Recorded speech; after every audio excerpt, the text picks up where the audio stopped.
Tria ya. Ya, beliau adalah ketua KTNA Beji. Beliau juga ahli di bidang tanaman hias dan buah. Kami persilakan kepada Bapak Happy.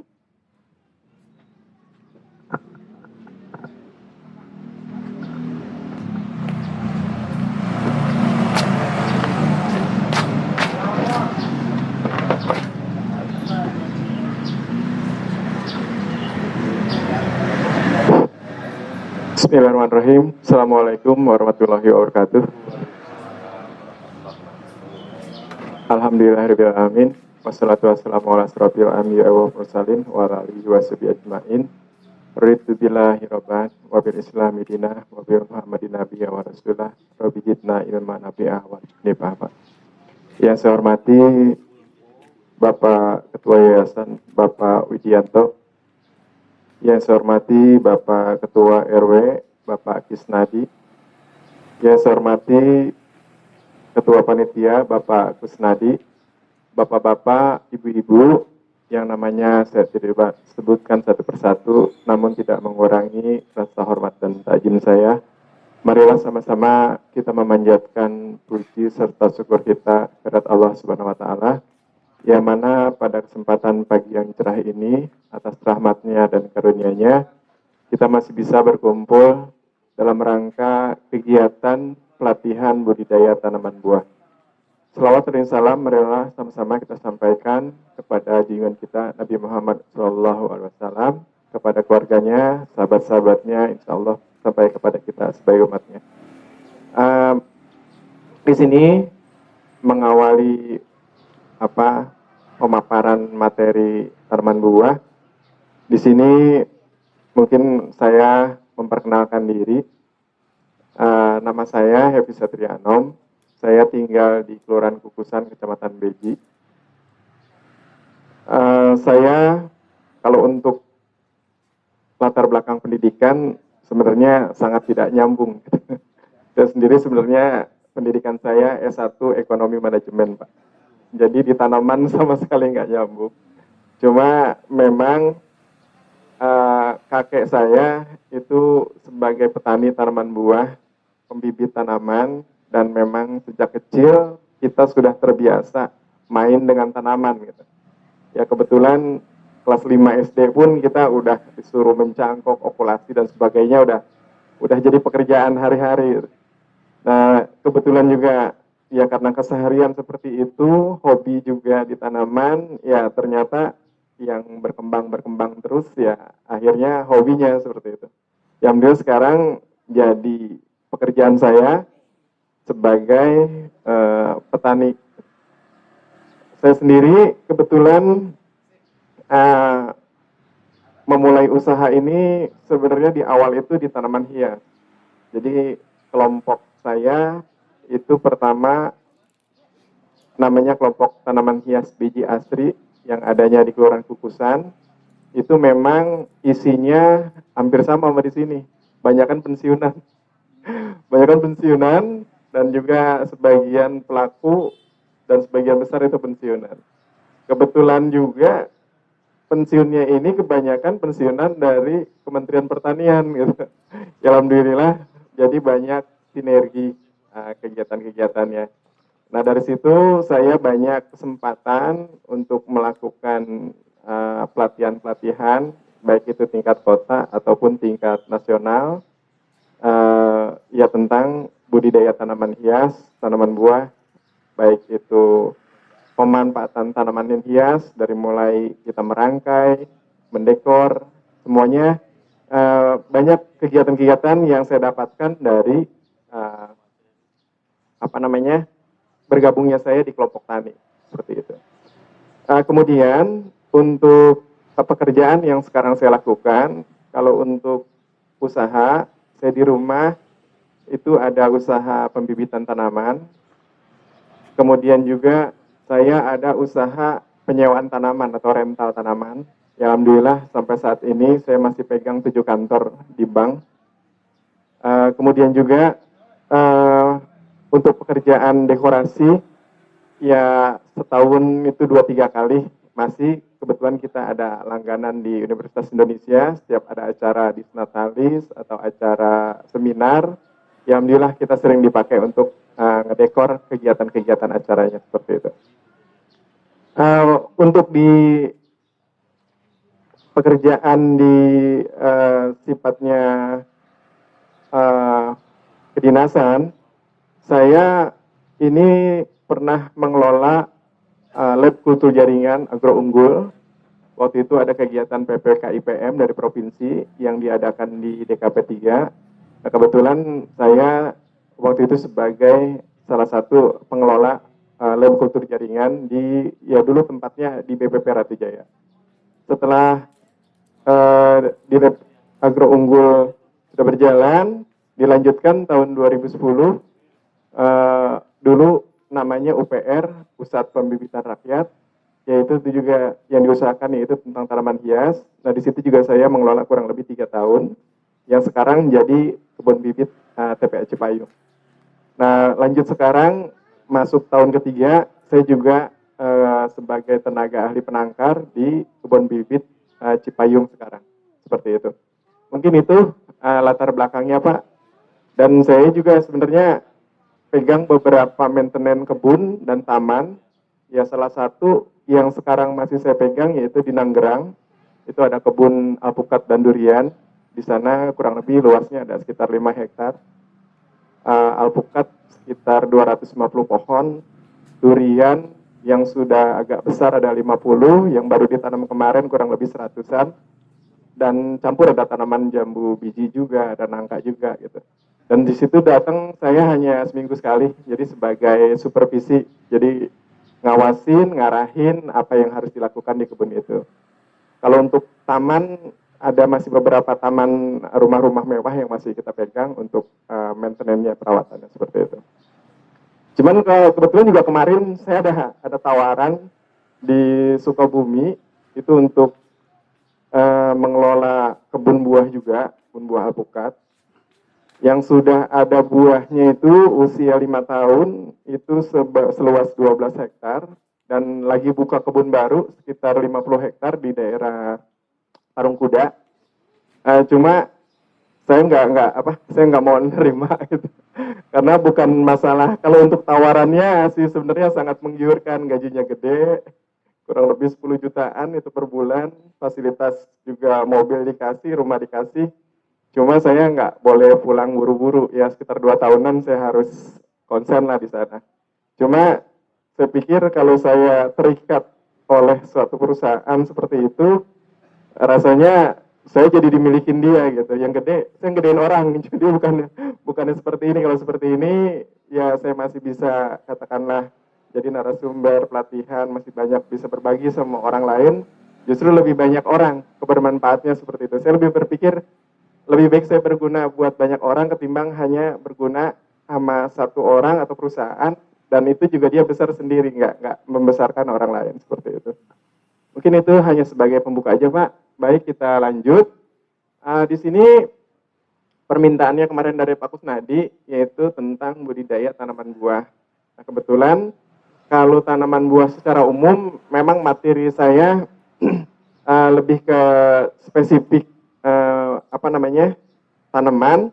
Nah, kebetulan di sini saya mau materi tentang budidaya tanaman alpukat karena di sini juga kebetulan untuk permohonan bibit dari DKP 3 ini didominasi oleh tanaman alpukat gitu. Dan secara umum sebenarnya budidaya tanaman itu hampir sama secara dasar gitu ya.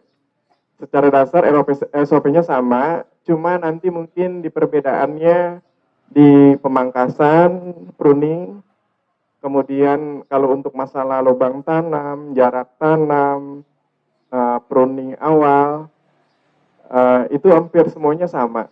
Cuma nanti harus diketahui untuk alpukat dia toleran di pH berapa sih gitu. Terus untuk nangka juga sama, dia cocoknya di agroklimat seperti apa, tolerannya gitu. Kemudian begitu juga jambu, itu juga sama. Itu yang harus kita ini, karena secara umum, kalau orang mau berkebun atau tanaman buah, sebenarnya ada 3 faktor. Yang pertama kali harus kita tentukan, kita tahu agroklimat di tempat yang mau kita tanam. Agroklimat itu apa aja sih? Itu ada ketinggian, misalnya MDPL berapa, kemudian lagi intensitas cahaya di situ berapa persen, apakah panas, adem, atau udah banyak pohon atau segala macam. Kemudian lagi unsur hara di situ apa aja yang banyak, dasar tanahnya, apakah itu tanah vulkanik, apakah itu tanah sedimen, apakah itu tanah tanah asli gitu. Kalau kita di sini Depok, kebetulan tanahnya termasuk tanah sedimen. Jadi tanah yang dari gunung ke bawah sungai ngendap di kita di sini. Makanya bisa dibilang Depok tuh apa aja ditanam subur. Makanya kan ada lagu mangga, buah pisang jambu itu semua ditanam di Depok, apa aja subur. Karena itu keunggulannya, tanahnya tanah sedimen. Jadi unsur apa aja ada di sini. Beda dengan tanah vulkanik. Mungkin lebih banyak dia mineral-mineralnya yang ada di sana. Makanya lebih cocok kebanyakan sayuran. Buahan pun beberapa aja yang toleran di sana di dataran tinggi. Begitu juga di tanah-tanah asli, misalnya seperti di Jasinga gitu. Yang tanahnya kalau kita gali itu tanahnya mungkin putih, lempung. Mungkin kalau misalnya Bapak pergi ke daerah Bangka Belitung yang tanahnya cuma pasir gitu, itu beda lagi udah tingkat unsur haranya. Yang paling penting lagi yaitu pH tanahnya, tingkat keasamannya berapa. Nah, kita perlu kita ketahui tanaman buah itu pH-nya rata-rata yang dibutuhkan itu 6,5 sampai 7. Nah, kenapa di sini pH sangat penting? Nanti kita simak lebih lanjut seperti itu. Unsur yang kedua yaitu tadi pertama agroklimat, yang kedua yaitu agroteknologi. Teknologi apa nih yang kita mau pakai? Misalnya irigasi, kita mau pakai irigasi apa? Apakah irigasi tetes? Apakah irigasi model sekarang tuh yang cuma pakai sensor, pakai HP tinggal pencet, nyiram gitu. Kelembabannya udah kurang, wah ternyata kelembabannya segini. Dia udah sensornya dia nyiram sendiri. Sekarang udah seperti itu. Terus lagi pemupukan, kita mau pakai teknologi apa? Nah, jadi dari dua ini agroklimat dan agroteknologi kita sudah tentukan, baru kita menentukan paritas. Paritas apa nih yang cocok kita tanam pada saat kita ketemu tempat seperti ini. Baru seperti itu. Contoh, alpukat Miki, dia memang toleran. Di dataran rendah, dia memang endeminya di dataran rendah. Karena dia mulanya adanya, pertama itu adanya di Jagakarsa, Cipedak. Jadi kebetulan kukusan sama Cipedak itu cuma dibatasin kali, Pak. Jadi ini sungai, sebelahnya udah Cipedak. Jadi kita ini tetap batasi kali, udah beda provinsi gitu. Nah kebetulan, jadi antara kukusan dan Cipedak, kita punya agroklimat sama. Nah, alpukat Miki ini, itu pertama kali adanya di sana. Adanya di Cipedak. Nah, dia itu termasuk tanaman buah yang ada di dataran rendah. Apakah ditanam di dataran tinggi dia hidup? Hidup. Ditanam di Cisarua, dia hidup. Ditanam di Garut, dia hidup. Di Malang, dia hidup. Di Kediri, dia hidup. Apakah ditanam di DPL yang berbeda itu dia berbuah? Ya, dia berbuah. Apakah dia produktifnya sama? Ya, dia produktif sama.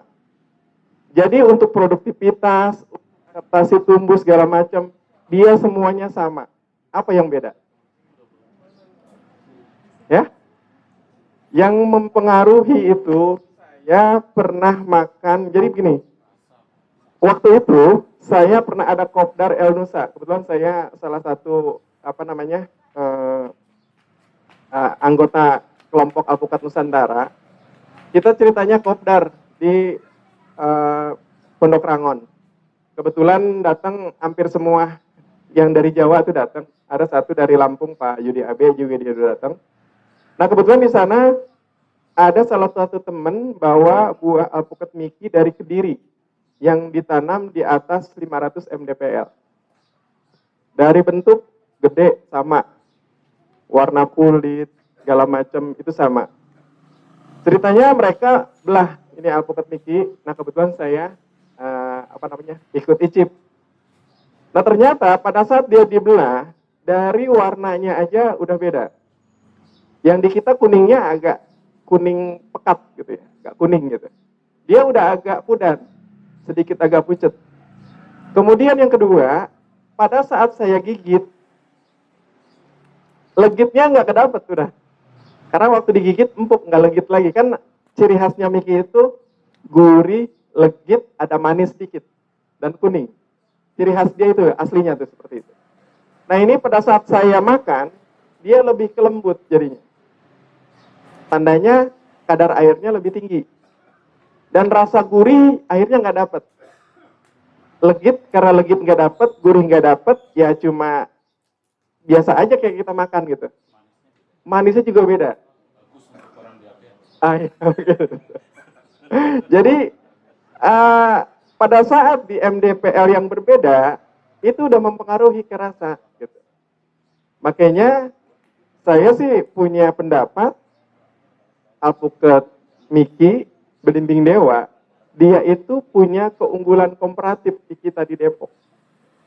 Yang kalau ditanam di sini akan beda rasanya dengan yang ditanam di Depok. Justru ya kita harus kembangkan buah yang memang punya keunggulan komparatif di daerah kita gitu. Apakah kita mau tanam anggur atau yang lainnya ya silakan. Contoh misalnya kita mau nanam anggur aja yang sekarang lagi ngetren nih. Yang pertama dari tempat hidupnya dia itu hidup di tanaman subtropis. Ya kan?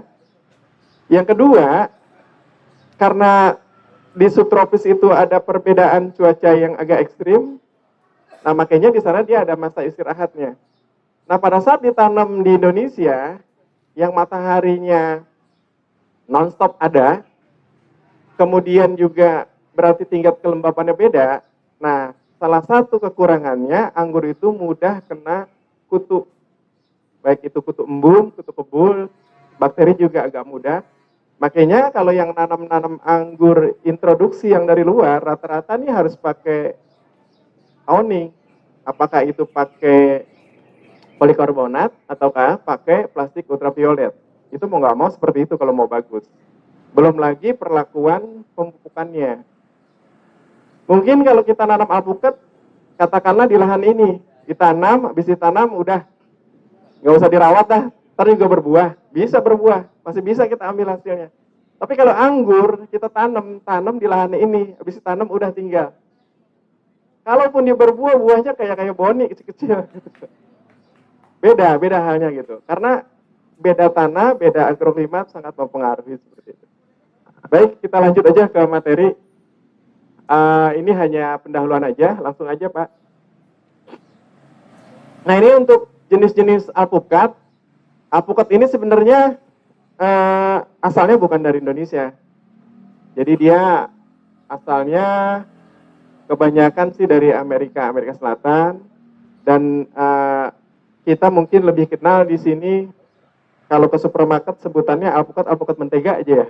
Mau bentuknya lonjong, mau bentuknya bulat, pasti bilangnya apa? Alpukat mentega gitu kan.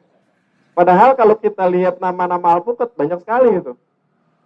Jadi ada alpukat aligator, ada alpukat Miki, ada alpukat pendil, ada alpukat kendil.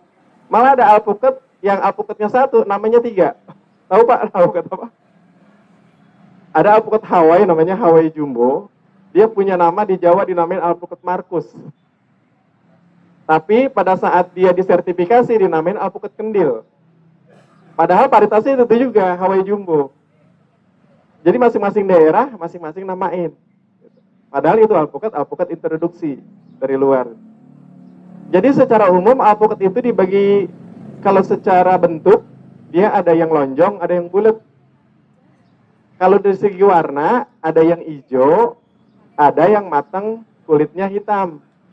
Udah 2 macam itu aja. Nah, sekarang bagaimana cara bedainnya?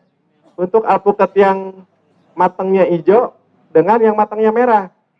Kalau kita mau panen atau kita mau beli ini tua, ya kan? Kan banyak kan sering kadang-kadang beli alpukat saya kagak tahu yang mana yang tua gitu kan? Yang taunya empuk aja gitu. Jadi mungkin salah satu saya bagi pengalaman di sini, alpukat untuk yang matangnya hijau, dia cirinya itu pertama kulitnya kusam, buluk. Bukan mengkilat, bukannya glowing, bukan. Jadi kusam, buluk. Kemudian yang kedua, buluk Pak, kusam justru, nggak glowing, nggak glowing. Kemudian yang kedua, dia punya batang atau tangkai, itu warnanya udah nggak hijau lagi dan agak kurus, agak kecil. Itu tandanya asupan makanan dari tangkai ke buah itu sudah mulai berkurang. Yang ketiga, ini sih secara sebenarnya nggak pengaruh. Kadang-kadang orang suka koplok-koplok. Kalau misalnya koplok katanya tua, itu mungkin salah satu ini. Tapi yang paling umum itu tadi. Pertama, kulitnya udah mulai kusam atau buluk. Nah, kalau kita hitung masa antesis, yang tadi mungkin Bapak bilang alpukat itu bisa panen setahun 2 kali atau enggak. Jadi alpukat itu masa antesisnya dari bunga sampai dia kepanen itu kurang lebih 6 sampai 7 bulan. Semakin besar itu alpukat, semakin lama masa antesisnya. Jadi dari bunga, terus dia penyerbukan, terus gede sampai dia kepanen itu 6 sampai 7 bulan. Itu seperti itu. Jadi kalau dibilang alpukat itu panen setahun 2 kali, berarti tidak memungkinkan. Cuma biasanya dalam saat alpukat itu, misalnya alpukat ini berbunga nih bulan ini, katakanlah kemarin kita panen November Desember, istirahat 2 bulan, dia langsung keluar bunga lagi, nanti mungkin di bulan-bulan awal-awal Maret dia udah mulai bunga. Nanti pada saat dia buahnya itu udah ada yang sebesar bola tenis atau bola pingpong gitu, nanti ada bunga susulan biasanya. Bu Inayu, ini penyuluh pertanian sebenarnya, Bu Inayu. Dia pernah bertugas di Beji, jadi pernah bareng-bareng kita. Ya saya lanjut. Jadi ada buah-buah selak. Jadi di antara buah yang udah mulai besar, kadang nongol bunga baru. Ya. Jadi seolah-olah ada susulan. Makanya pada saat udah panen, tahu-tahu ada panen lagi. Tapi kalau secara umum, itu tadi, masa antesisnya dia 6-7 bulan. Nah cuma rata-rata petani ini panennya dia mendekati tua. Cuma sekarang, ini ada kecenderungan untuk wilayah Beji, apalagi Kukusan. Kita ini Kukusan dulu waktu kita boomingkan alpukat, orang-orang pada ngomong, ini semuanya orang pada nanam alpukat di pekarangan, di halaman, di kebun. Ntar siapa yang beli gitu? Ntar mau dikemanain gitu? Itu bahasanya seperti itu. Bela orang tua yang kolot-kolot biasalah. Karena dia punya pengalaman alpukat, buahan itu kalau udah banyak, apa bahasanya tuh, udah tumpah segala macam, harganya murah, nggak laku, kebuang gitu. Nah ternyata sekarang sebaliknya. Kita ini justru sekarang kebanjiran tengkulak dari luar. Orang dari Citayam tuh, dari Kampung Baru, kemudian dari Nanggerak, ada lagi dari Tanah Baru Poncol, belum lagi yang dari luar. Mereka datang rombongan Pak, ke kampung-kampung tuh, ke rumah-rumah. Bapak punya depan rumah ada 1 pohon buahnya banyak. Assalamualaikum, alpukatnya dijual enggak? Gitu. Nah justru mereka sekarang metik belum sampai tua. Baru sekedar gede, masih glowing kulitnya. Mereka sudah petik, yang penting ukurannya udah dapat 500 gram, 600 gram, mereka udah petik. Nah ternyata saya tanya kan, Bang, alpukat masih muda gitu, dipetik buat dibawa kemana? Saya tanya. Dia bilang ini pesanan buat supermarket. Dia bilang. Nah, ternyata supermarket mintanya yang seperti itu. Jadi alpukat menurut kita belum tua banget, mereka sudah petik. Karena mereka cuma ngejar ukurannya udah masuk. Ini ukurannya udah gede, 450 gram sampai 500 sampai 600. Kebangatan gede dia nggak ambil. Kebangatan kecil dia nggak ambil, kebangatan gede dia nggak ambil. Yang diambil itu 450 gram, 600 gram, 700 gram ke atas dia nggak ambil. Dan ternyata dia rata-rata lemparnya ke supermarket. Nah, kalau saya sih punya asumsi seperti ini. Oke, mereka pengepul, tengkulak, dapat dari konsumen, dari petani, dia petik sendiri, dia pengepul, dari pengepul dikirim ke supermarket, pada saat di supermarket dibeli oleh bapak ibu. Nah, pada saat mungkin ibu beli, kok ternyata alpukat matangnya keriput, kurang kuning, kurang gurih, komplainnya ke siapa? Apakah ke supermarket, apa ke petani? Ke petani kan? Nah, tapi yang panen ini kan nggak dapat resiko. Yang tengkulak ini. Kalau saya petik itu harus tua. Karena pada saat orang komplain ke saya, Pak ini alpukat nggak matang, keriput segala macam. Ya komplainnya langsung ke saya. Makanya kalau saya belum tua banget, saya nggak berani petik. Dan petik pun saya kalau antara yang petik untuk kirim paket, misalnya lebih dari 1 minggu kita kirim paket, itu juga tingkat panennya beda lagi. Jadi belum sampai tua banget, mendekati 6 bulanan, itu kita petik, baru kita kirim paket. Dan itu pun ada caranya untuk market keluarnya seperti itu. Baik, sampai sini untuk masalah buah. Mungkin ada yang mau bertanya? Ini mohon maaf ya, saya nggak terlalu berpatokan ke materi gitu. Sambil jalan aja. Ya Pak, silakan. Ada buah susulan.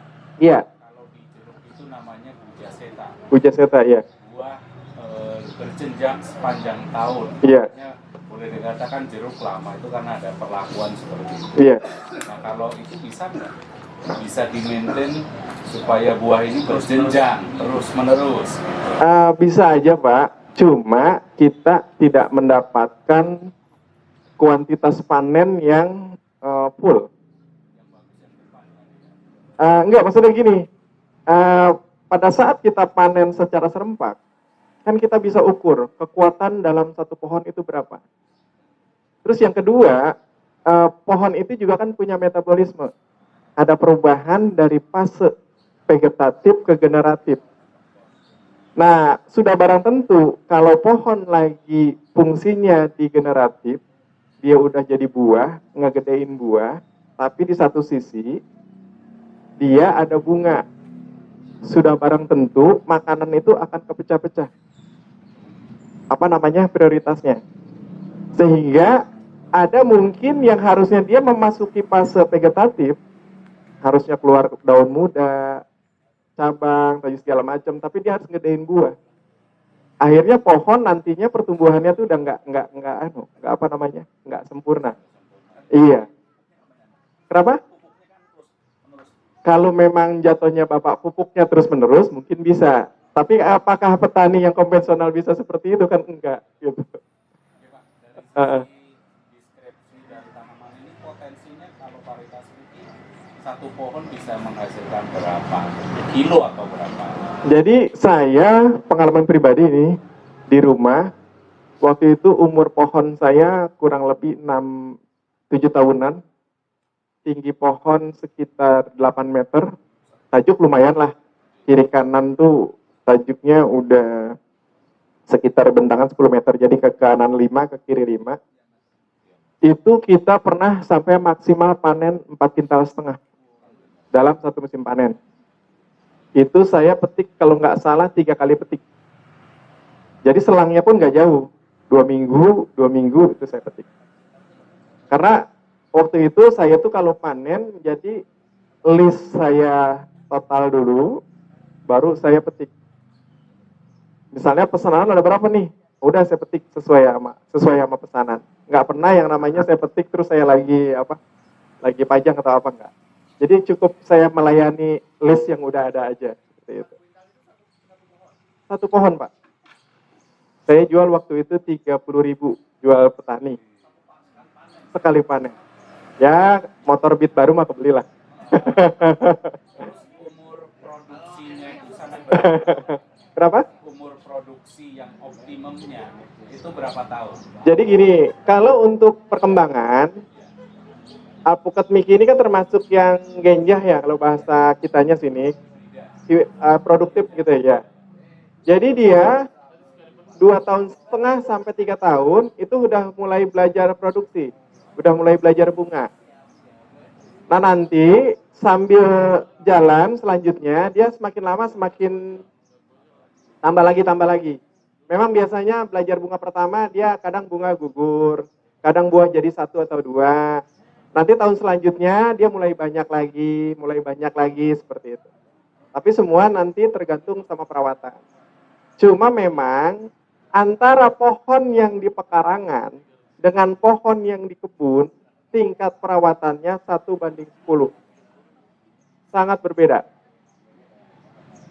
Kalau pohon di pekarangan, secara tidak sengaja Bapak Ibu sudah melakukan tugasnya petani. Contoh, Ibu tanam di depan rumah.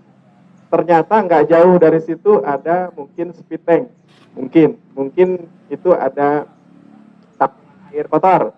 Apakah itu dekat ada orang buang sampah? Itu secara nggak langsung walaupun nggak sengaja kan menguntungkan untuk si pohon. Ada pupuk yang terus-menerus, ada air yang terus-menerus. Itu untuk buah di pekarangan. Kemudian yang kedua, ibunya pagi-pagi udah nyapu, udah bersih-bersih segala macam. Bapak kalau hari Minggu mungkin udah mulai pangkas-pangkas. Dengan sendirinya sudah melakukan sanitasi. Pada saat dia berbuah, karena di rumah mungkin suka bakar sampah, asapnya akhirnya kutu-kutu nggak mau datang, ya kan? Mungkin karena di situ banyak kendaraan segala macam, juga segala macam serangga juga mungkin nggak ada. Dengan sendirinya serangga udah nggak ada.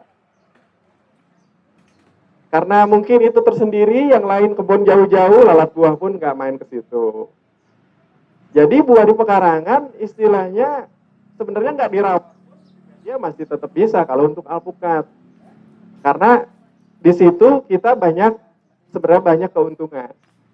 Beda halnya dengan kita merawat pohon di kebun, di ladang. Kita nggak datang 1 bulan, mungkin tuh rumput udah terpinggang kita. Bener nggak? Berarti kita perlu apa? Sanitasi yang rutin. Kemudian yang kedua, pada saat kita nggak tengok tuh pohon 1 bulan, 2 bulan, itu tunas-tunas liarnya sudah ngumpul. Banyak tunas-tunas liar, apa bahasa kita ada tunas liar, cabang air, tunas air, ada cabang gatal, itu bahasanya kalau di petani gitu ya. Itu mungkin udah numpuk. Jadi pohon gelap, lembab. Akhirnya apa munculnya? Kutu putih banyak, tungau banyak, ulet banyak, semut banyak. Penyakit kan? Kemudian pada saat pohon udah mulai berbunga, ada ulat yang kecil-kecil tuh, yang suka ngegulung kelopak-kelopak bunga. Belum sampai mekar udah gugur tuh bunga, dimakanin ulat. Belum lagi nanti pada saat penyerbukan beda lagi. Nanti buah udah sebesar pentol korek, mulai datang tuh semacam wereng. Dia nyedot buah, akhirnya buah pada bentol, pada hitam. Banyak kan kejadian di jambu biji? Buahnya tahu-tahu pada bopeng, pada hitam-hitam kerak. Nah itu nyerangnya pada saat buah sebesar pentol korek. Belum nanti udah mulai gede dikit, kena lalat buah. Udah mulai mau matang, mulai ada tupai, ada kelelawar. Beda banget antara perawatan pohon di pekarangan dengan merawat pohon itu di kebun. Makanya di kebun itu kita harus intensif. Dari mulai awal aja pembuatan lubang tanam, kita mau sistem apa nih? Kalau sekarang terkenal istilahnya sistem busut, sistem nanam ngambang di atas. Karena itu tujuannya untuk jadi penyakitnya durian, penyakitnya alpukat itu sama. Dia kebanyakan keserangnya penggerek batang. Salah satu penyebabnya yaitu kelembaban. Kita umumnya zaman dulu, pasti bapak-bapak mungkin sering dengar, kalau nanam pohon gali lubang yang tak dalam. ya kan? Biar akarnya mencengkram ke dalam gitu. Ya oke lah itu dulu orang tua ngajarin seperti itu. Tapi untuk sekarang ternyata banyak kekurangannya. Kalau kita tanam terlalu dalam, kan pohon-pohon sekarang rata-rata bibit itu kebanyakan hampir semuanya vegetatif kan. Baik itu okulasi, sambung pucuk atau cangkok. Kalau zaman dulu rata-rata bibit itu bibit-bibit generatif, benar-benar dari biji gitu. Nah itu pada saat kita tanam terlalu dalam, kemudian kita uruk tanah juga terlalu dalam, melebihi dari pinggangnya pohon. Pinggangnya tuh yang ke bawah akar, ke atas baru batang. Karena ada pinggangnya tuh dia. Kalau itu kita uruk terlalu banyak, kelemahannya itu akan tumbuh akar-akar halus di atas. Sehingga fungsi dari akar-akar yang ke bawah itu kurang fungsi. Kemudian selanjutnya pada saat kelembapan di situ tinggi, itu penggerek batang yang kecil yang seperti semut yang menyerang pohon alpukat tiba-tiba berbunga secara serempak. Pada saat buah itu belum panen, pohon mati. Itu sering kejadian. Itu rata-rata seperti itu. Makanya kita sekarang banyak petani itu tanam durian, tanam alpukat, sistem tanamnya di atas justru. Namanya sistem tanam busut. Yang pertama tujuannya untuk mengurangi kelembapan air. Jadi pada saat curah hujan tinggi, tetap pohon itu tetap tiris. Jadi nggak kegenang air. Jadi pH tanahnya nggak gampang berubah. Karena kalau musim hujan, air hujan itu kan banyak mengandung garam, asamnya juga tinggi. Jadi pH tanah itu gampang berubah. Pada saat pH tanah itu berubah, ini sangat mengganggu di perakaran. Karena kalau kita asumsikan perakaran itu perut kita, ya kan? Perut kita kalau lagi kembung, kalau lagi mules segala macam, lagi nggak bener lah gitu. Kira-kira dimasukin minum apa aja yang enak, dikasih makan apa aja yang enak, bakal gimana? Bisa-bisa keluar lagi kan? Atau keluarnya mencret gitu. Pada saat itu perut lagi nggak benar. Begitu juga pada saat di daerah perakaran itu dia kondisinya nggak bagus, nggak sehat, salah satunya misalnya tingkat keasamannya tinggi, akar juga tidak bisa bekerja secara maksimal. Makanya yang kita benerin apa? Yaitu perakaran dulu daerah situ. Saya biasanya untuk memulihkan itu, yang pertama, bawah tanaman itu saya koret, saya bersihkan dulu. Setelah itu saya tabur dolomit untuk menetralisir pH-nya. Tahu kan dolomit? Kapur. Nah, saya kasih dolomit. Setelah kasih dolomit, kalau misalnya di situ ada unsur-unsur organik, misalnya ada bekas kita pemangkasan, apakah di situ ada bekas kita ngoret-ngoret gulma, ataukah di situ ada bekas kedebong pisang, itu saya cacah-cacah. Saya taruh di sekelilingnya, tapi tidak di bawah pohonnya, tapi di sekeliling aja, di sekeliling pertajukan. Setelah itu baru saya tambahkan pupuk kandang yang udah matang. Pupuk kandang yang udah matang kita kasih, semua kita tabur. Nah terakhir saya kasih garam grosok, sedikit aja, sekedar. Garam grosok saya tabur semua. Nah setelah ditabur garam grosok, baru saya timbun kembali. Ditimbun semua, setelah itu 2 bulanan, kurang lebih, keluar tunas baru. Setelah keluar tunas baru, perbedaannya jauh banget. Nanti ada videonya. Itu untuk pemulihan, daerah perakaran. Kalau misalnya Bapak Ibu katakanlah punya pemulia tanah, apakah itu M4, apakah itu MA11, MA24, atau apalah probiotik yang lainnya, bisa itu juga dipakai untuk itu. Nah, kenapa tadi saya pakai itu semua? Kayak macam dolomit, yaitu fungsinya tadi dia untuk menetralisir pH. Kemudian juga di situ banyak mineralnya, kalsium segala macam juga banyak. Kenapa saya pakai garam?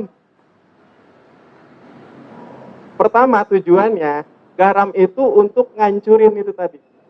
Pupuk kandangnya cepat hancur. Yang kedua, unsur-unsur organik, bekas-bekas kedebong pisang, bekas-bekas kleng, segala macam itu cepat hancur. Yang ketiga, garam ini banyak punya mineral alami. Jadi tujuannya secara nggak langsung kita ada upaya untuk memineralisasi itu lokasi perakaran. Dengan sendirinya nanti buahan yang kita harapkan pada saat panen untuk rasa manis, rasa kuning, rasa legit gurih itu semua bisa dapat dari situ. Ini perlakuan hanya setahun sekali. Biasanya pada saat pohon habis panen. Kalau saya seperti itu perawatannya. Nanti ada cara dan ada video nanti kita lihat. Seperti itu. Ya Pak, silakan. Kenapa alpukat ada kutu-kutu kecil ya? Siapanya Pak? Di buahnya. Itu lalat buah Pak. Jadi pada saat kita kupas tuh kayak ada Iya. jerawat di dalam. Nah, itu lalat buah Pak.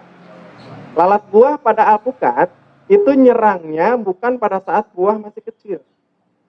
Kalau buah yang diserang masih kecil, itu biasanya kulit buah yang bentol-bentol. Bentol-bentol pada kapangan gitu, hitam atau geradak gitu, itu biasanya nyerangnya waktu kecil. Nah kalau lalat buah alpukat yang masih usia sebesar bola pingpong ke arah bola kasih, itu nggak akan kena lalat buah. Karena dia licin dan keras. Sengatnya nggak mampu dia nembus. Tapi pada saat ada perubahan dari musim panas ke musim hujan, itu kan buah biasanya muai itu, kulitnya megar, ya kan? Habis panas, biasanya di jambu air, jambu biji, di mangga. Kalau dia kurang kalsium sedikit aja, buah yang tadinya ketat, kena air, mekar dia. Makanya kulitnya kadang-kadang suka agak rengat-rengat. Nah pada saat kondisi kulitnya mulai rengat, mulai muai, di situ baru lalat buah masuk. Jadi keseringan lalat buah itu nyerang alpukat justru mendekati panen, mendekati tua. Biasanya pada saat tuh umur-umur 5 bulan mau ke 6 bulan. Nah, cara mencegah ada beberapa cara. Kalau yang secara organik itu bisa disemprotin sama mol yang kita bikin pakai terasi. Jadi kita mengharapkan baunya itu tidak baunya itu mengalihkan aromanya itu buah. Karena lalat buah sendiri, dia kan aromanya yang dia ambil sebenarnya. Bisa juga kita pakai kapur barus, klamper. Nah klamper ini ada dua macam kita bisa pakainya. Ada bisa kita pakai, kita gerus, kita ancurin, terus kita semprot, mungkin seminggu 2 kali. Bisa juga kalau mau simple, kapur barusnya kita gantung aja tuh deket-deket buah. Jadi misalnya di sini 1 dompol buah, mungkin kapur barus 2-3 butir kita gantung di situ. Terus kita gantung. Dengan sendirinya aromanya itu tidak disukai lalat buah, jadi dia pergi. Jadi bukannya ibu-ibu aja tuh ditaruh di lemari kecoa biar nggak datang sebenarnya tuh fungsi kapur barus ini. Kenapa? Dia itu tinggal taruh beberapa titik aja, Bu. Iya, karena kan kapur barus itu sebenarnya jangkauannya jauh. Aromanya itu tajam. Kemudian ada lagi cara perangkap. Ini biasanya ada yang pakai patragenol. Jadi sengaja perangkap ini aromanya justru memancing lalat buah biar dia datang. Tapi nanti kita siapkan botol aqua. Kita taruh kapas di tengahnya, kita taruh cairan itu, di bawahnya kita kasih air. Nanti dengan sendiri dia masuk ke perangkap, dia nyebur ke air, mati. Ini bisa cara seperti itu. Atau cara yang ketiga, pakai lem yang berwarna kuning. Itu kan menarik tuh. Nanti dia kumpul ke situ. Ini serangga apa juga bisa. Cuma biasanya kita pakai, kalau malam tuh pakai cahaya. Nanti dia datang ke situ nempel semua. Kemudian ada cara lagi yang tradisional, biasanya sering-sering nabun. Kalau zaman dulu tuh, bakar sampah itu salah satu untuk mengusir lalat buah juga. Tapi sebagian juga, kalau petani belimbing itu masih masih nyemprot. Kalau udah deket-deket buah udah agak besar, biasanya dia mungkin seminggu 2 kali tuh masih nyemprot pestisida. Cuma biasanya pakai pestisida yang agak tajam baunya, seperti kurakron. Jadi baunya itu lalat juga nggak mau nyamperin gitu. Cuma itu tidak saya sarankan karena di sini daerah perumahan pasti mengganggu lingkungan seperti itu. Itu untuk lalat buah seperti itu. Baik Pak, ya. Iya. ya kami rasakan ini. Iya. Saya yakin banget dari lahan ini kalau tak lupa ini kira-kira aduh usia tanahnya berapa tahun kemudian perhitungannya apakah ada lagi bagi khusus bagi Tabu lampot. Tabu lampot ya. Jadi kalau untuk tabu lampot, untuk alpukat sebenarnya bisa. Cuma perlu banyak sabar. Kalau untuk alpukat nih, karena alpukat itu nutrisi untuk kebutuhan dia berbunga itu harus dicukupi. Yang pertama. Kemudian yang kedua, kita harus ngebentuk tajuknya dulu. Percabangan. Jadi cabangnya kita harus bentuk dulu, batangnya harus kita tuain dulu, nanti ada caranya. Kita ada serangkaian pruning. Nanti setelah itu baru kita cukupin pupuknya. Kita lihat dulu fasenya di dia. Ini fase lagi fase apa? Fase vegetatif atau fase generatif? Kalau Bapak pengen pohon itu cepat berbunga, justru Bapak tunggu dulu. Di akhir masa vegetatif, baru Bapak melakukan pemupukan. Jadi pada saat dia memasuki fase generatif, kebutuhan nutrisi buat pembungaannya udah ada. Contoh misalnya ntar saya ada pupuk untuk masa pembungaan apa aja. Itu biasanya saya ada MKP, ada KNO3, itu biasanya formula untuk melakukan pembungaan. Ada juga memang sebagian pedagang tanaman buah yang tabu lampot, mereka pakai cara-cara instan. Dan sadis kalau menurut saya. Gitu. Ada yang dikerok tadi, ada yang digeret seperti dicangkok. Kenapa? Iya. Ada lagi yang menggunakan hormon yang keras. Misalnya mengandung bahan aktif paclobrazol. Contohnya merek dagang Goltar. Kalau Bapak mungkin pernah lihat petani-petani mangga yang ada di sepanjang Pantura. Dari mulai Indramayu lah, Mayu, Cirebon, terus sampai ke Probolinggo. Sebenarnya kalau saya perhatikan, itu sebenarnya mengkhawatirkan. Karena mereka membungakan mangga itu dipaksa semua. Dan itu ada mafianya, Pak. Jadi di sini, misalnya Bapak ini petani, punya pohon mangga besar-besar nih. Itu biasanya pohon mangganya dikontrak sama si broker nih. Jadi pohon itu dikontrak, nih pohon mangga kamu saya, seperti itu misalnya, itu mangga manis. Itu kan lagi subur tuh, lebat. Itu pohon dikontrak sama dia, misalnya dikontrak 5 tahun. Nah setelah dia kontrak 5 tahun, tuh pohon dieksploitasi sama dia.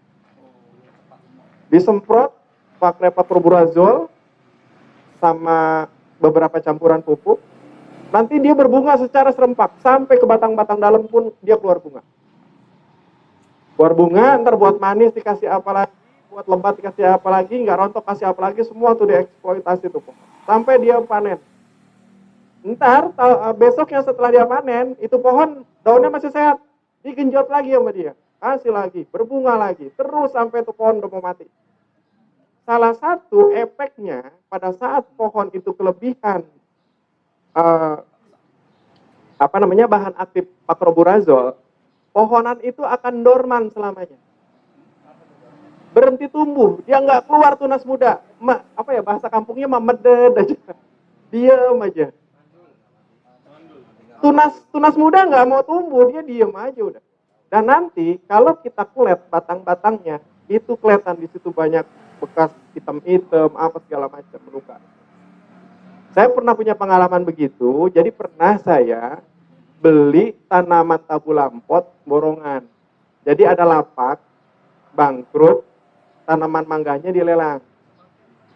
Akhirnya saya belilah tuh, pohonnya banyak, sampai rumah. Nah di rumah, kok mangga dirawat, nggak juga keluar bunga, yang ada keluar kembang terus. Keluar kembang, kalau nggak salah sampai setahun lebih, itu pohon nggak keluar ini sama sekali. Kita udah kasih pupuk kandang, segala macam, tetap aja dia cuma keluar bunga aja. Lama-lama nggak sabaran juga, saya bongkar, saya tanam di tanah. Saya pikir kalau di tanah Ya udah seanu-anunya dia lah akarnya, dia pergi kemana-kemana gitu segala macam. Setelah sekian beberapa lama, baru dia mulai keluar tunas, juga nggak langsung bagus gitu. Nah, kalau nggak salah 3 tahun dia baru pulih. Nah, gimana nasib petani yang pohon-pohon mangganya diperlakukan sama tengkulak seperti itu? Rata-rata habis mereka panen segala macam, rata-rata pada mati. Makanya nanti mungkin nggak usah 10 tahun lah. Mangga-mangga yang sekarang banyak di kita, kalau perlakuannya seperti itu, kita nggak bisa bilang kita punya mangga aroma. Beda dengan mangga yang ditanam di Malaysia. Mereka tanam mangga, usianya pendek-pendek, rata-rata tinggi 2 meteran. Pada saat mereka habis panen, itu mereka pruning semua tuh pohon. Digundulin. Digundulin semua. Maksudnya digundulin biar pohon ada fase istirahatnya. Dia istirahat, habis digundulin, dikasih pupuk yang bagus segala macam. Nanti dia keluar tunas. Keluar tunas, bagus, sehat. Tunas itu dipruning lagi, dipilih yang produktif, baru dia masuk fase pembungaan. Ngebungainnya sama, tetap ada unsur pakai Pakroborajol juga. Tapi mereka imbangi sama nutrisinya. Nah bedanya pohon yang kelebihan zat tadi, Pakroborajol tadi, itu bunganya dia numpuk Pak. Ngerumpul gitu bunganya. Kan bunga tuh harusnya pecah ya, panjang gitu pecah bunga mangga tuh. Tapi ini dia enggak, dia numpuk, ngerual gitu. Begitu juga pada saat duren Bapak kasih. Misalnya punya pun duren nih, masih sebesar ini nih, siram aja Pakroborajol, keluar kembang dia. Kalau cuma buat keluar kembang, gampang aja Pak. Cuma nanti kembangnya juga numpuk, terlalu banyak. Tapi apakah itu pohon 2 tahun, 3 tahun akan tumbuh? Saya nggak jamin. Banyak kejadian seperti itu. Jadi termakan apa? Sekarang kan zaman medsos, iklan, wah pohon pendek udah berbuah segala macam. Nah itu salah satu itu. Beda, iya Pak. Kalau tunas yang dibuang yang mana sih? Nanti kita praktik Pak. Tapi di sini nggak ada. Jadi, areal sekitar batang bawah itu, iya. itu berapa meter untuk dibersihkan? Kalau untuk bawah bersih itu minimal dari mulai setengah meter sampai 1 meter. Itu bersih. Di seputaran tajuk tanaman. Selebihnya itu ada rumput, nggak masalah. Karena rumput juga sebenarnya ini apa namanya ya? Sangat membantu. Yang pertama, membantu sebagai mulsa organik pada saat musim panas. Yang kedua, itu menjaga tanah atau pupuk yang kita kasih itu tidak terbawa air pada saat hujan besar. Nah, cuma memang rumput juga akan makan pupuk yang kita kasih. Makanya rumput paling kita ngerawatnya cukup di babat aja. Babat, bekas babatannya nggak usah disapu, udah cukup di situ aja. Nanti dia kan jadi pupuk lagi, unsur organik lagi. Gitu. Kalau nanam itu berapa dalam? Nanam tanaman itu berapa dalam? Nah kalau nanam, kalau saya biasanya kalau bibit sebesar ini, saya gali lubang 50 kali 50. Dalam 50, lebar 50, panjangnya juga sama 50. Saya gali, kalau secara SOP sih habis kita gali, kita diamin dulu kurang lebih 2 minggu. Tujuannya biar amoniak, apa segala macam unsur-unsur di dalam itu biar keluar semua. Nanti setelah itu, pada saat kita mau tanam, kita siapkan pupuk kandang yang udah matang. Ini asumsinya pupuk kandang yang udah matang, bapak-bapak ibu udah pada paham ya? Maksudnya pupuk kandang yang udah matang itu bukan pupuk kandang yang baru keluar. Masih dalam bentuk aslinya. Tahu ya bentuk aslinya? Kalau kotoran kambing masih bentuknya bulat. Kalau kotoran sapi masih ada bentuk-bentuknya lah. Jadi ciri khas pupuk matang yang pertama tidak lengket, tidak bau. Gitu. Ciri utamanya itu, tidak lengket, tidak bau dan sudah berubah bentuk, sudah berubah warna. Nah, cara matenginnya ada yang difermentasi, ada yang dijemur, ada juga yang di oven atau digongseng. Ada juga kalau untuk di kebun begini, biasanya saya pakai cara alami. Biasanya, nih ada pohon nih, kita mau pupukin. Itu pupuk pada saat baru datang udah ditaruh aja di di apa namanya? Di bawah pohon itu. Tunggu sampai 2-3 minggu. Pada saat rumput di dalam karung itu udah mulai tumbuh, terus pada saat kita buka itu udah ada binatang-binatang, itu tandanya pupuk sebenarnya udah bisa dipakai. Kalau untuk di kebun ya, karena segitu luasnya lahan, kalau kita harus katakanlah perlakuan ya makan waktu dan ini juga gitu. Seperti itu, Pak. Nah, nanti kita siapin kapur dolomit. Kita aduk pupuk kandang dengan kapur, kita aduk dulu di atas. Setelah kita aduk rata semua, kita timbun lagi ke lubang yang tadi kita gali. Kurang lebih separohnya. Nanti bibit kita buka, plastiknya kita buka, akar yang ada di bawah polybag yang muter-muter tuh, yang belok-belok segala macam, itu kita putusin. Iya, harus kita putusin. Enggak, kan kadang-kadang kalau kita buka polybag, itu ada akar yang muter-muter tuh, yang gulung. Nah, itu harus putus. Kalau kita nggak putusin, itu dia akan muter aja nantinya di sepanjang perakaran itu. Jadi dia nggak mekar, nggak buru-buru tumbuh, lama jadinya. Enggak, Pak. Karena kan dia masih ada akar yang di samping. Nanti setelah itu baru kita masukin lagi ke dalam lubang tadi yang udah tinggal setengah, baru kita uruk. Uruknya juga jangan dalam-dalam. Baru kita, kenapa?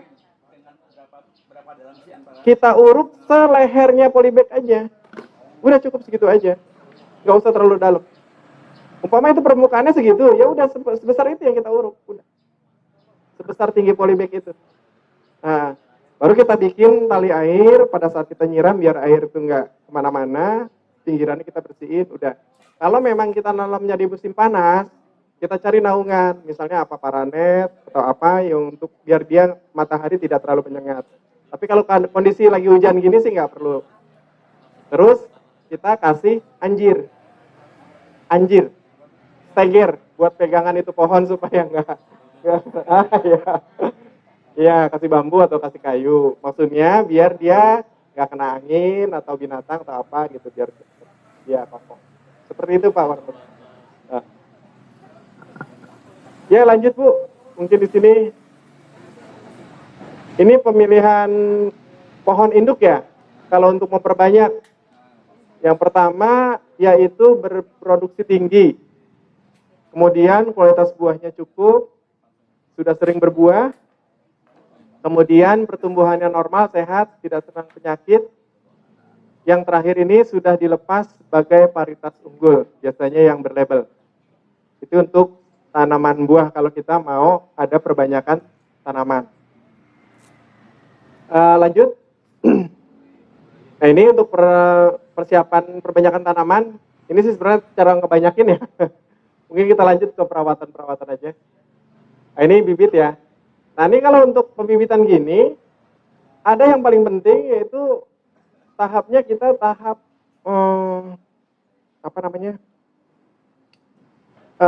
grading, penyortiran. Kan sering nih kalau kita nyemai bibit. Nyemai ini bibit banyak. Ada yang udah tumbuh, ada yang belum. Ya kan? Pada saat kita nyemai ini ada 100, kadang-kadang yang tumbuhnya sempurna paling berapa persen? Karena pada saat yang udah tumbuh duluan, daunnya itu kan ngalingin yang belum tumbuh. Sehingga yang belum tumbuh akhirnya nggak kebagian matahari, akhirnya dia biasanya kuntet. Nah makanya kita perlu adanya tadi grading. Jadi yang udah tumbuh, yang besar dipisahin dengan yang besar, nanti yang kecil dia tumbuh. Nanti sama, biar daunnya sama, ukurannya sama, dia kebagian mataharinya juga sama.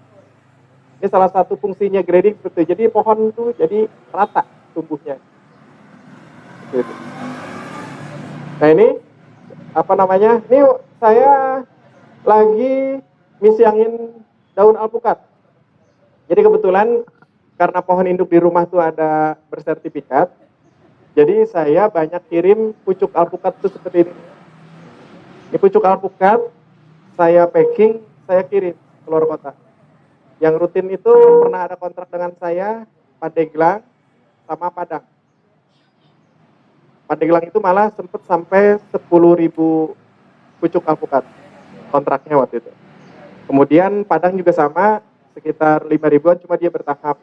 Jadi yang kita kirim cuma entrance-nya aja pucuk. Kirim ke sana. Nah, ini caranya. Ya, lanjut.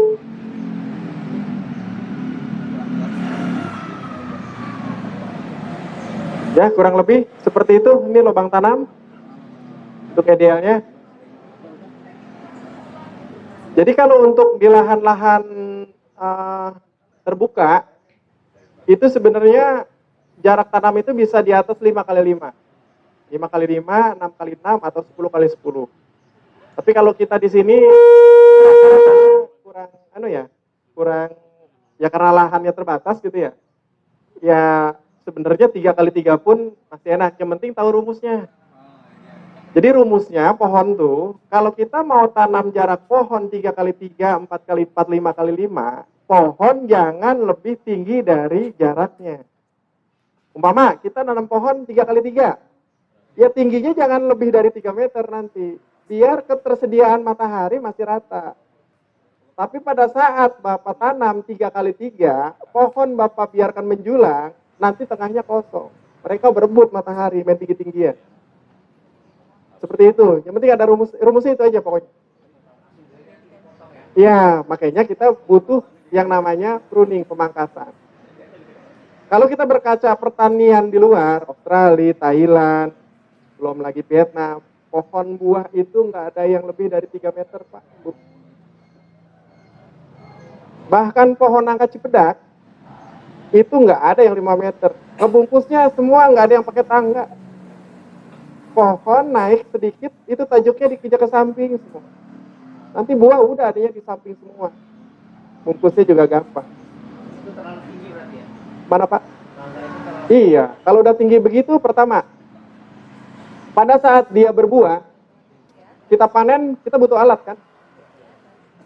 Yang kedua, pada saat di situ ada hama, apakah kutu putih, apakah kelelawar, apa segala macam, kita butuh alat yang lebih panjang untuk penjangkauan, timnya segala macam.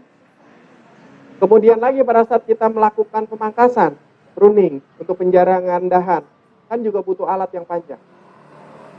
Jadi kasarnya kita mau menikmati buahnya aja, kita butuh pengorbanan. Iya kan? Karena tinggi, berarti cost-nya berapa? Nambah kan 2 kali lipat. Tapi ketika pohon kita tingginya itu cuma 3 meter, ya nggak usah pakai tangga juga kita, ini masih bisa. Ada semut, ada misalnya ada serangga segala macam nyemprot pakai yang tangan juga bisa. Itu seperti itu. Jadi sebenarnya kelipatannya begini aja kalau kita mau hitung. Kalau kita tanam jaraknya pendek, otomatis populasi semakin banyak. Kalau kita mau tanam jaraknya jauh-jauh, memang tuh pohon besar. Memang nanti cuma populasinya sedikit. Memang asumsinya pohon gede panen banyak. Tapi cost-nya juga jangan lupa, banyak juga untuk ngerawat itu pohon yang besar itu.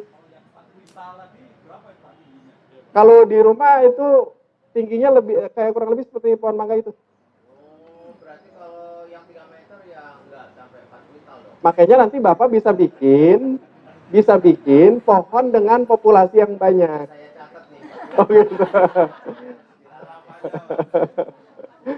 Iya. Jadi tinggal tergantung populasinya gitu. Jadi kalau pohon yang tingginya kurang lebih 3 meter, itu buah kurang lebih sekitar 30 sampai 50 kilo dapat. 3 meteran, tapi udah terawat ya. Nah. 30-50 kilo. Iya dapat. Batang udah gede. Jadi tajuknya itu kita bentuk sampai apa ya, bahasa kitanya ngengser gitu. Jadi semuanya kebentuk. Nanti ada cara pembentukannya. Mungkin langsung diputar kali Bu video yang tajuk tanaman.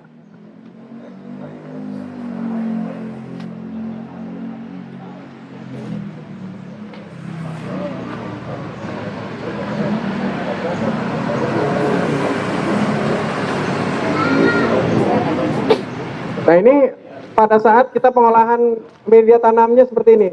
Jadi pertama bawahnya kita dangir-dangir dulu. bawah tajuk pohonnya ya. Ini lihat ya, kondisi pohon agak kurus dan merana sebenarnya. Waktu kita pertama pengolahan. Ini pohon kita udah tanam besar, jadi yang kita tanam udah 3 meteran. 3 meter, 2 meter. Ini baru 1 tahun tanam sebenarnya. Nah, ini posisi di Nanggerang, Pak. Di Nanggerang, seperti ini. Jadi kita dangir dulu, pelan-pelan. Jangan sampai akarnya juga putus terlalu banyak, sekedar aja. Nah, setelah ini lanjut, Bu.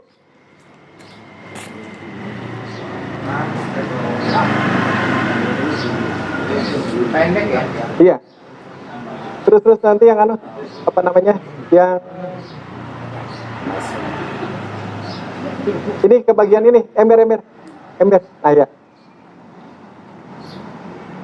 Nah ini yang kita siapkan. Yang pertama dolomit, yang kedua garam grosok.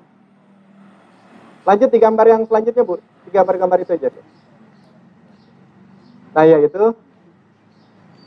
Nah ini ya, tadi kita dangir. Lanjut. Nah ini setelah itu kita taburkan apa namanya? Yang pertama dolomit dulu. Habis dolomit, kalau misalnya kita ada unsur-unsur organik di sekitar kita, apakah itu bekas pangkasan ranting, apakah itu ada bekas kedebong pisang, cacahan segala macam kita kumpulin. Kemudian kita tindiin pupuk kandang. Setelah pupuk kandang baru garam grosok.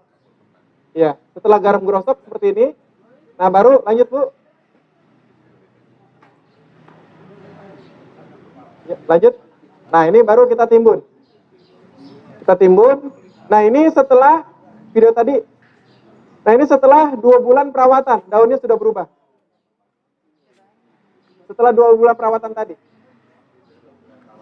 Iya. Nah, ini rata-rata udah berbuah 1 kali. Ini kebetulan habis panen. Jadi 1 tahun 2 bulan sudah berbuah. Enggak, kebetulan ini kita tanam pohon yang udah besar, Pak, yang udah 2 meteran waktu itu. Nah, kebetulan tahun pertama pun udah mulai ada yang berbuah. Nah, ini kebetulan kemarin waktu panas, habis panen, ini pemulihannya seperti ini. Nah, ini posisi sekarang udah seperti ini.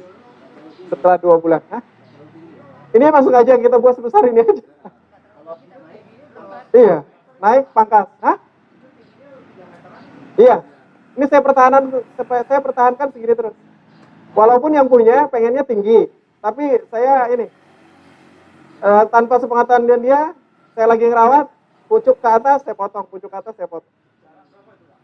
Ini kita jarak 6 kali 6, banyak kan? Nah, mungkin agak gelap ya karena ini cahaya.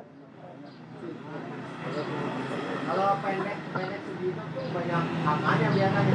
Kenapa, Pak? Hama tanaman. Iya, justru ini kita pada saat seperti ini, sebenarnya kalau kita foto tuh video lebih dekat, itu di dalam tajuk pohon itu kosong, Pak, nggak ada cabang. Daun itu adanya di luar semua. Iya, jadi dalam itu kita buang semua, yang ada di luar semua. Pertama, kita sanitasi buat di dalamnya. Jadi matahari biar masuk ke dalam. Karena batang-batang itu butuh matahari. Yang kedua, kalau tajuk pohon terlalu rapat, terlalu lembab, terlalu gelap aja, misalnya ini seperti ini nih. Ini kan banyak di dalam. Ini sebenarnya kalau kita giniin, kadang di belakang ini nih suka ada kutu-kutu putih, tungau. Belum lagi kutu kebul juga kadang-kadang suka ada juga di situ. Nah, itu mengganggu tanaman. Itu penyebabnya karena terlalu lembab, matahari nggak masuk ke dalam. Dan ranting yang ada di dalam dan daun yang udah mulai tua sebenarnya udah nggak produktif. Sekarang ranting yang di dalam itu kan udah nggak produktif ya, tidak menghasilkan buah yang bagus nantinya juga. Nah, itu kita buang. Kemudian daun-daun juga yang udah mulai tua itu juga kita buang. Jadi matahari masuk ke dalam, sehat pohon juga di dalam. Nah, kemudian lagi nanti pada saat dia mau berbuah, kita tinggal pembentukan cabang utama yang di luar. Dengan harapan buah itu adanya di dalam nanti, nggak ada di luar atas. Karena buah alpukat pada saat dia kepanasan kejemur, buahnya juga jelek, akan hitam, luka itu bekas panas. Bagusnya alpukat itu buahnya adanya di dalam ranting, bersembunyi dia. Jadi nggak gampang kepanasan. Iya, untuk alpukat.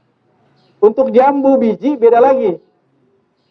Kalau jambu biji, ini kan kebetulan varietas yang kita sediakan di kebun bibit, ini jambu kristal merah, varietas baru, Pak. Untuk rasa dia punya keunggulan, pertama dia renyah. Lebih renyah dari kristal biasa. Kandungan airnya lebih tinggi, jadi kalau kita gigit tuh ada air yang keluar gitu. Yang kedua, dia daging buah merah.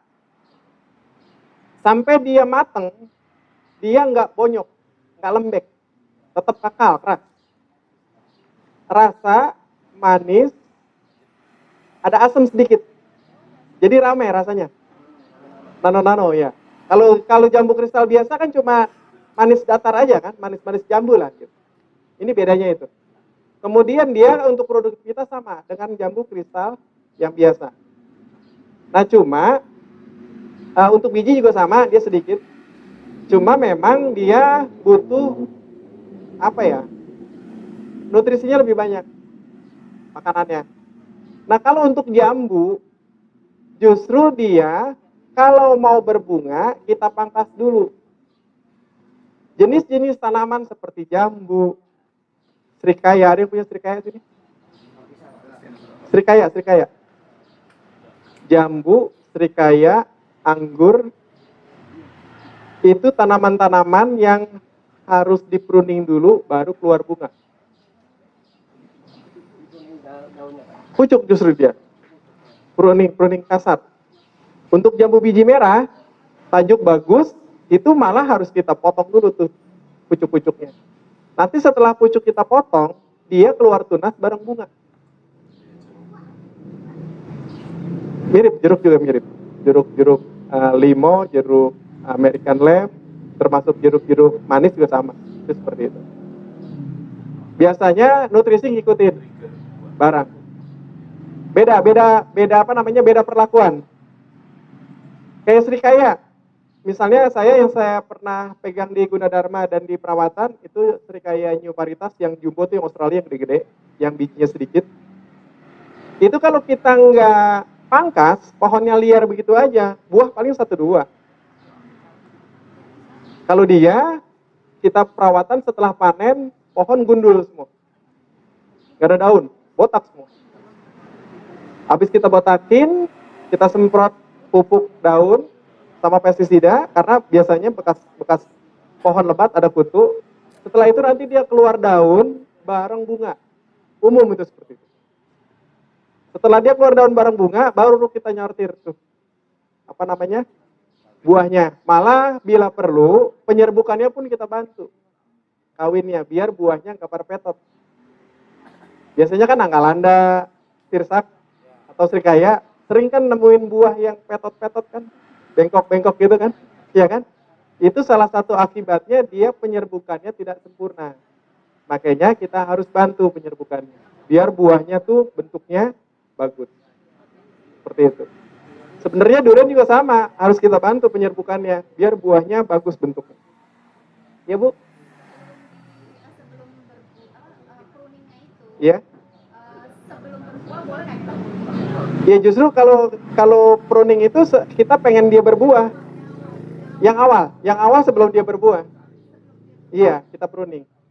Dengan harapan dia nanti keluar bunganya secara kompak, serempak. Nah, jadi biar nggak terlalu tinggi juga pohon. Pertama iya, terlalu tinggi juga.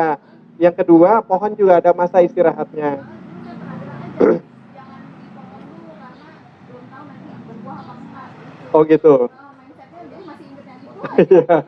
harus berbuah dulu, Ah. setelah berbuah, Ah, kita pruningin. iya. Oh nggak ya? Enggak gitu.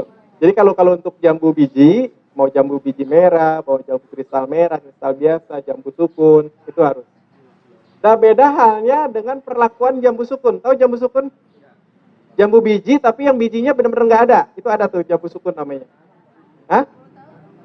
Kalau jambu sukun ditanam nggak akan berbuah. Paling keluar bunga. Dia harus dibantu penyerbukannya. Misalnya Bapak tanam di sini jambu sukun, di sini jambu biji, berderekan. Bisa jadi jambu sukunnya berbuah. Tapi kalau tanam jambu sukun sendiri, dia cuma keluar buah aja. Paling pun jadi buah juga satu. Jadi dia butuh polinasi. Harus dibantu. Jadi dia jantannya agak fertil. Seperti misalnya saya punya pengalaman pernah tahu nangkadak? Tahu kan nangkadak? Persilangan nangka dengan cipedak. Nah dia kalau kita tanam sendiri tanpa kita bantu penyerbukan, itu cuma berbuah aja, isinya jong. Cuma ada jerami aja. Bener Bu? Ya? Iya. Tapi saya nanam nangkadak itu bisa panen 10 kilo berarti. Jadi pada saat nangkadak itu bunga betinanya, nah saya kenalin dulu. Bunga nangka itu ada dua. Ada jantan yang biasanya kita bilang babal, tai babal, tahu? Yang biasanya buat rujak bebek, buat mepes lindung Bu, ya. Itu bunga jantan Bu, ingat. Ada yang namanya bunga betina, kita bilangnya gori. Kadang orang Sunda buat lalap tuh. Ya, lalap. Gori nanti udah gede dikit jadi cecek. Cecek gede baru jadi nangka. Ada reinkarnasi deh. Ya, jadi nangka tuh bunga jantannya babal. Nah dia umurnya nggak lebih dari 2 minggu. Bunga jantan nih babal nih. Karena pada saat dia benang sarinya udah keluar, dia besoknya rontok. Begitu juga bunga seperti bunga labu, bunga semangka, bunga timun, bunga pare, sama. Bunga jantan itu umurnya sebentar. Setelah benang sarinya mekar, besoknya dia gugur. Nangka juga sama seperti itu. Nah, pada saat bunga betina, usianya udah agak besar, kurang lebih sebesar jempol saya lah, gede dikit. Ini sebesar gini, itu biasanya ujung-ujung dari durinya itu ada rambut halus. Bening dia. Nah itu pada saat pagi-pagi biasanya kita temuin banyak lebah di situ. Karena dia mengeluarkan aroma, madu, ada nektarnya di situ. Nah itu biasanya tandanya dia butuh penyerbukan, butuh polinasi, butuh kawin, butuh pembuahan. Nah biasanya kalau secara alami bunga jantan ini dibantu sama semut yang mundar-mandir. Angin, kawin itu dia jadi buah. Nah untuk nangkadak, dia jantannya fertil, mandul. Karena dia hasil silangan. Rata-rata mau hewan, mau tanaman, yang namanya persilangan hibrida. Kalau kawin dia sama dia, mandul, fertil. Contoh, saya nih di rumah banyak punya bekisar. Bekisar itu kan silangan ayam hutan dan ayam kampung atau dengan ayam cemani. Bekisar kawin dengan bekisar jantan dengan bekisar betina. Dia dikawinin cuma nelor doang, nggak netes.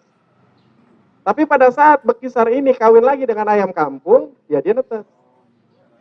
Misalnya ada lagi mungkin yang iseng, burung tekukur dengan burung puter. Kan dapat tuh silangan. Kalau kawin lagi dengan sesama silangan, dia fertil. Tapi kalau kawin lagi dengan aslinya atau balik lagi sama. Begitu juga tanaman Pak. Nangkadak berbuah, jantannya di situ kan, yang tadi babal. Betinanya di situ yang gori. Dengan sendirinya dia kawin, dia akan jong rata-rata. Tapi pada saat gorinya tadi kita serbukin dengan nangka besar, misalnya nangka biasa, kita ambil nih tai babalnya yang kuning. Jadi polennya itu kalau kita pegang, itu nanti ada kayak apa ya? Kayak bedak. Cuma kuning dia. Nah, nanti polennya itu yang kita ambil, kita oles-olesin ke gori tadi. Yang bunga betina. Kita oles-olesin semua, habis kita olesin, kita tutup dengan kantong plastik. Kurang lebih 2 minggu lah kita tutupnya. Maksudnya, ya, oh ya, maksudnya biar menjaga supaya nggak keganggu hujan, nggak keganggu apa. Nanti setelah dia udah 2 minggu, itu kelihatan mekar dia kalau terjadi pembuahan. Habis itu biarin dulu, nanti kalau udah mulai agak besar, sebesar lengan lah gitu, baru kita bungkus. Sampai dia panen. Iya. Itu pohon rambutan berkembang terus nggak pernah berbuah. Berkembang aja juga tiap tahun berkembang tapi nggak ada buahnya gitu. Orang bilang itu pohon rambutan laki-laki apa benar? Bener Pak. Benar. Dia dari biji kan? Dari biji ya. Iya. Emang nggak bisa berbuah ya? Enggak. Tapi kembang terus ya bolak-balik kembang. Iya. Tapi justru dia itu yang paling kokoh dan paling tahan penyakit. Makanya bunga pohon laki kita manfaatkan dia sebagai pondasi. Atasnya Bapak cari pohon rambutan yang rajin berbuah. Bapak tempel atau Bapak operasi di situ. Itu bakal jadi pohon yang sempurna. Lakinya di bawah sebagai pondasi yang kokoh, akarnya bagus, nggak mudah roboh, nggak segala macam. Tapi atasnya yang produktif. Enggak. Memang ada pohon tuh ada laki ada perempuan. Makanya zaman dulu orang tua kalau mesen nanam lengkeng, ya nanam lengkeng katanya sepasang, bener nggak? Biar dia kawin. Sebenarnya kalau secara ini benar. Nah, maksudnya nanti biar penyerbukannya itu kebantu. Cuma zaman sekarang kan banyak tanaman yang apa sih namanya? Yang dataran rendah, yang bunganya itu laki perempuan masaknya bersamaan. Contoh kayak alpukat Miki, dia tipe bunga A. Jantan betina dia mekarnya berbarengan, jadi dia nanam satu pun tetap bagus. Tapi ada beberapa varietas alpukat yang bunganya banyak, buahnya sedikit. Kayak misalnya contoh alpukat Bahagiawati, dia bunganya banyak. Tapi dia pada saat nanti dia penyerbukan itu banyak kan gugur, nggak jadi. Karena antara bunga jantan, bunga betina jaraknya terlalu jauh mekarnya, jadi nggak ketemu dia. Tapi pada saat dia kebantu dengan serbuk bunga jantan lain, dia jadi banyak. Ada yang seperti itu. Kebetulan mungkin untuk contoh yang paling sederhana, pohon pepaya. Tahu pepaya laki? Yang gimana? Pepaya gantung, ya itu laki. Tahu pepaya yang perempuan? Pepaya yang buahnya bulat, itu yang pepaya perempuan. Kalau pepaya yang laki perempuan, yang buahnya lonjong. Itu bunganya bunga sempurna dia. Iya, rata-rata kan banyak yang lonjong kan? Itu paya buah sempurna. Jadi paya itu dibedain 3. Yang bunga jantan itu paya laki. Yang payanya betina itu yang benar-benar bulat, itu betina dia. Betina benar-benar betina. Tapi kalau yang dia bunga sempurna, yang jantan betina bisa berbarengan, itu paya yang buahnya lonjong. Gimana caranya kalau kita mau nanam pohon pepaya, ini laki apa perempuan? Gimana cara menentukan jenis kelaminnya? Cukup dicabut aja. Pada saat dicabut, ada akar yang besar ke bawah satu, gede, ada akar lajer, itu paya jantan. Pada saat dicabut, yang dicabut itu akarnya pecah, banyak serabut, itu paya betina atau paya berkelamin sempurna. Ya. Enggak, justru itu untuk menentukan laki perempuannya seperti itu. Kenapa? Nanamnya setelah kita cabut baru kita tanam. Kan kita untuk menentukan apa? Iya, kalau Bapak tujuannya mau ngambil bunganya untuk lalap, ya tanam yang laki. Kalau Bapak tujuannya untuk ambil buah, ya tanam yang tadi. Kalau bagus-bagus ya bunga sempurna. Gitu. Nah. Baik, sesinya udah habis. Mungkin nanti kita langsung ke lapangan ya Bu ya. Langsung praktek. Nanti kalau mau bertanya, sambil jalan aja Pak ya Ibu. Kalaupun nanti pengen butuh-butuh video yang pernah saya buat, nanti bisa langsung dari HP, mungkin lebih jelas fotonya seperti itu. Baik, mungkin sementara kurang lebihnya mohon maaf. Wabillahi taufiq wal hidayah. Assalamualaikum warahmatullahi wabarakatuh.